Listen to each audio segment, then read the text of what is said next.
In late 2007, users on the official World of Warcraft forum noticed that Blizzard had a few listed job openings for an unannounced next-generation MMO title. Blizzard was then quick to confirm that they were indeed working on a completely new IP. This was the very first mention of an upcoming Blizzard title that would later become known as Project Titan.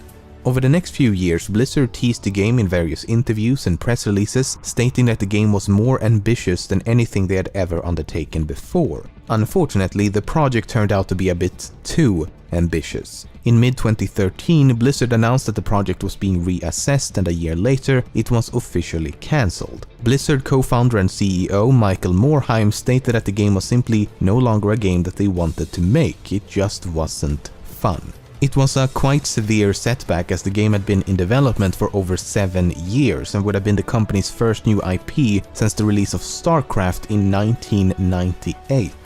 However, while Project Titan was dead, a new game formed in its stead. A small portion of the remaining development team was tasked with molding a new game from the ashes of Titan, and after some brainstorming, they eventually decided upon an idea for a team-based first-person shooter. They took inspiration from many popular FPS titles such as Quake, Team Fortress Classic, Team Fortress 2, as well as the Call of Duty franchise, specifically the near-future elements in some of the later installments such as wall running, boost jumps, and grappling hooks. Some of the first content to be developed for the game was the map Temple of Anubis, as well as the character Tracer, who's actually based upon a similar character from Project Titan. The three characters Widowmaker, Reaper, and Pharah soon followed, and development of the core game mechanics kicked off from there. On November 7th, 2014, Overwatch was officially announced. Ending the war and restoring liberty to all nations.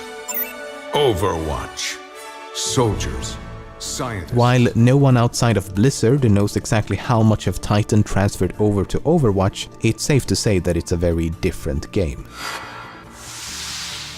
While the latest character, Sombra, was officially revealed on the 4th of November, many players have known about her existence for quite some time, as she has been the subject of an incredibly elaborate alternate reality game. It's become known as the Sombra ARG and was essentially a series of Easter eggs and clues that took players on a journey outside of the video game itself. Clues of Sombra's existence has been included in the game since its release. For example, on the map Dorado you could find various terminals with the message "Unauthorized Access Sombra Protocol." You could also find newspapers with the headline "Who is Sombra?" and a folder on a desk marked with her name. Then there's this voice line by Reaper. Where's Sombra when you need her? The first elements of the ARG began with the Origins video about Ana released on the 12th of July. At two specific points in the video, keen-eyed viewers noticed that hexadecimal strings quickly flashed across the screen. Changed.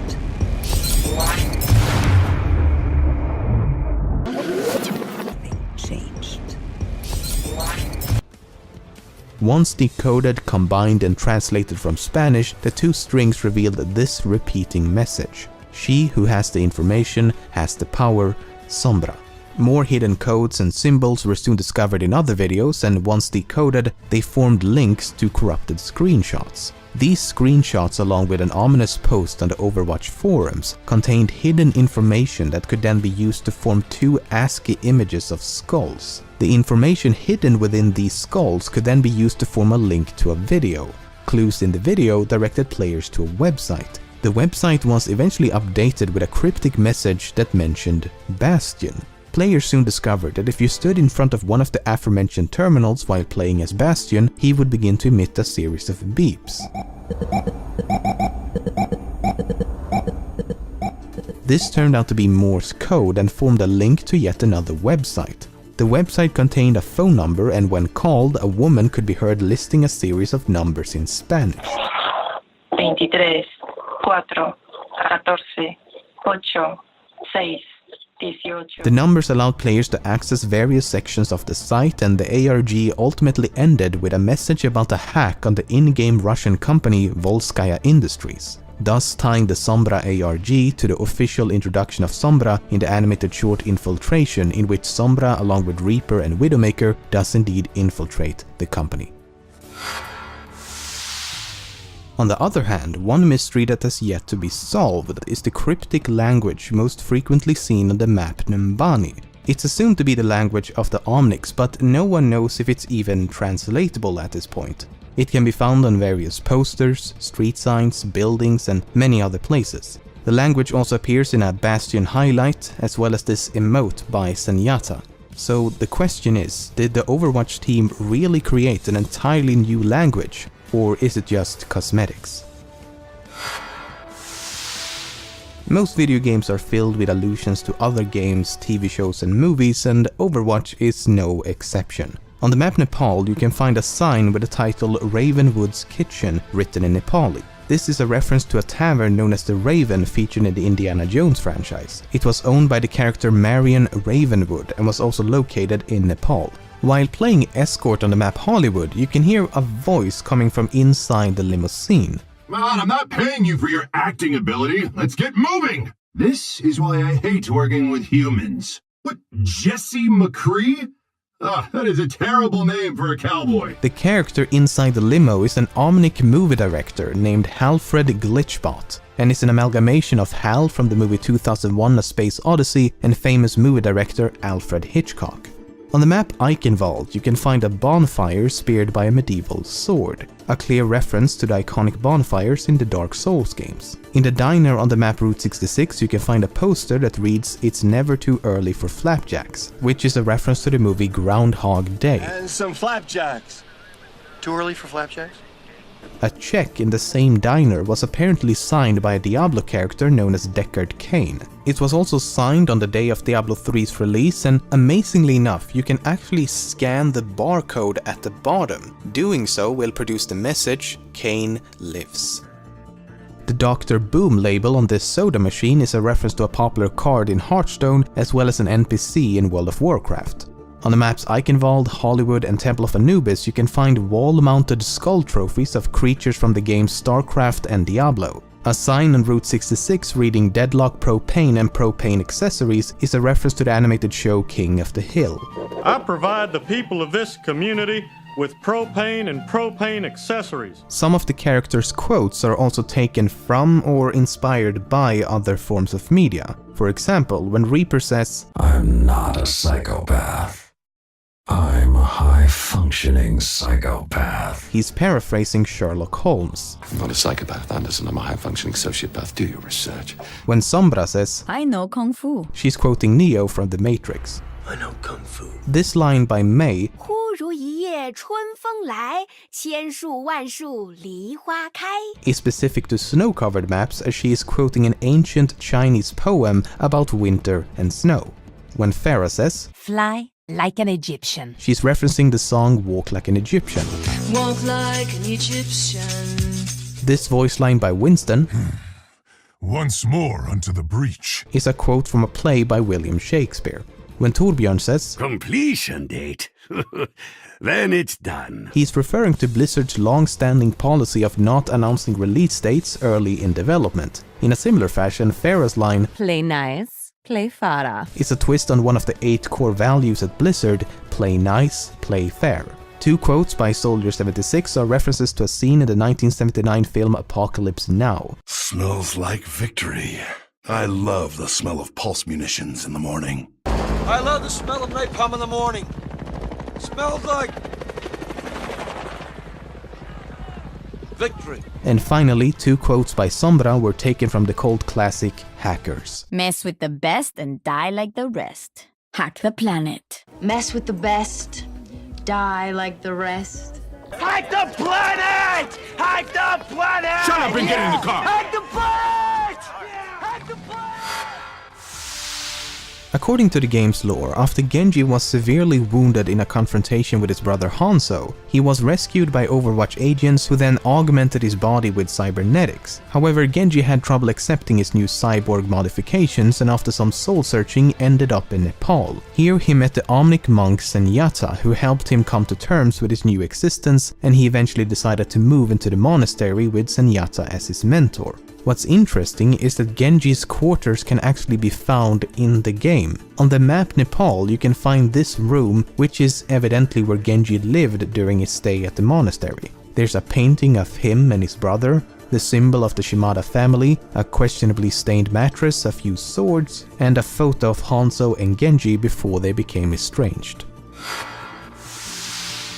Every time you find a label, a poster, or any sort of in-game text, there's a high chance that you've just discovered one of the many cameos by various Blizzard employees. On the map Ilios, you can find these TVs with the brand label Samwise, which is the username used by the art director for World of Warcraft. On the map Watchpoint Gibraltar, you can find a bunch of lockers and boxes with the names of multiple artists and developers of the game. Various posters on the map Route 66 include similar cameos. And this in-game company, whose logo is plastered on the side of a building on the map King's Row, is a reference to the game's lead VFX artist, and I'm certain there's plenty more to find. On the map Lijiang Tower, you can find a display of 3 spacesuits, one in blue, one in green, and one in red. The red one in the center is a bit unique in that it's marked with the name Hangyu, and the story behind this name is actually quite sad. Blizzard added a name to the suit once they heard a story of an avid Overwatch fan named Hangyu Wu. Only a day before the game's official release, he crashed his bike while chasing down a thief, and as a result he suffered lethal injuries and later passed away at the hospital. Some of his last online activity even included a post in which he expressed his excitement for the release of Overwatch the very next day. So the name was added in honor of his bravery, and the phrase above the display reads, "Heroes never die." If you take the time to examine the details of the game, you'll quickly find that Blizzard has been impressively thorough. For example, when you play as Lucio, you'll notice that the volume graph on his sound blaster moves in tune to the music. But if you mute the game's audio, the graph becomes motionless. The ammunition count on Sombra's gun displayed the numbers in hexadecimal instead of the normal decimal system, which is fitting due to her hacking-oriented abilities. According to game lore, D.Va is a former professional StarCraft 2 player, and sure enough, she has an actual StarCraft 2 profile. One of the sprays available to Pharah has a vertical line of Egyptian hieroglyphics. As I doubt any pharaohs are playing Overwatch from their tombs, it would have been very easy for the game's artists to just make up a few random symbols. But the symbols can actually be transcribed to form the idiosyncratic word justice. Justice reigns from above! But I think it's only fair to then also point out pedantic mistakes, such as this one. Japanese players have pointed out that the characters on this tapestry hanging on a wall on the map Hanamura seems a bit out of place. It's an ancient Chinese proverb that literally translates to dragon's head, serpent's tail, which sounds kinda neat and also ties in with the lore and likely inspired the artwork featured above the tapestry. The thing is, it's not meant to be taken literally. In actuality, the proverb means a strong start but a weak finish, and is most commonly used to describe something anticlimactic. So Hanzo is essentially kneeling before a big scroll with the word anticlimax. In the animated short Infiltration, we follow Widowmaker, Reaper and Sombra as they attempt to assassinate the CEO of Volskaya Industries. However, it's later revealed that Sombra had other intentions, as she instead attempts to blackmail the head of the company. The confrontation between the two subsequently ends with Sombra playfully poking her on the nose. At first, this may seem like a silly personality quirk, but as some keen-eyed viewers have pointed out, it's far more ominous and premeditated. Sombra's weapon of choice, according to herself, is information. Information is power. Well, at the beginning of this sequence, you'll notice a second photograph of the CEO and what appears to be her daughter. The scene is less than a second long, so it's quite easy to miss, but in the photo she is also poking her daughter on the nose. The implication here is that Sombra knows everything, even what the CEO likes to do when she's innocently and privately playing with her daughter. In other words, while the may appear harmless to us viewers, it was actually intended as a veiled threat against her child.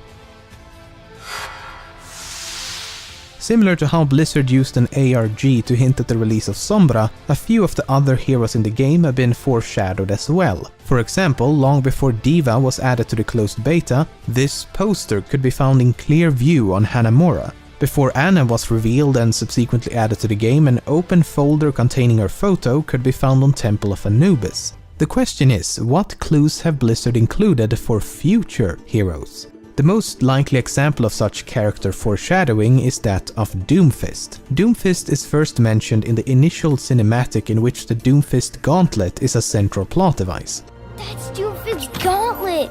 It also serves as the payload on the map Numbani, and you can find these banners on the same map. When asked about the character, Blizzard stated that Doomfist has been considered as a playable hero, but that they have nothing to announce as of yet. Another candidate would be Athena. Athena is currently included in the game as Winston's artificial intelligence companion, as well as the AI that guides the player through the tutorial. Hello, Soldier 76. I am Athena. The reason she is suspected to be a potential hero is due to this promotional image in which an Omnic with the same symbol can be seen in the background. Body parts of the same or a similar Omnic model has also been discovered on Temple of Anubis.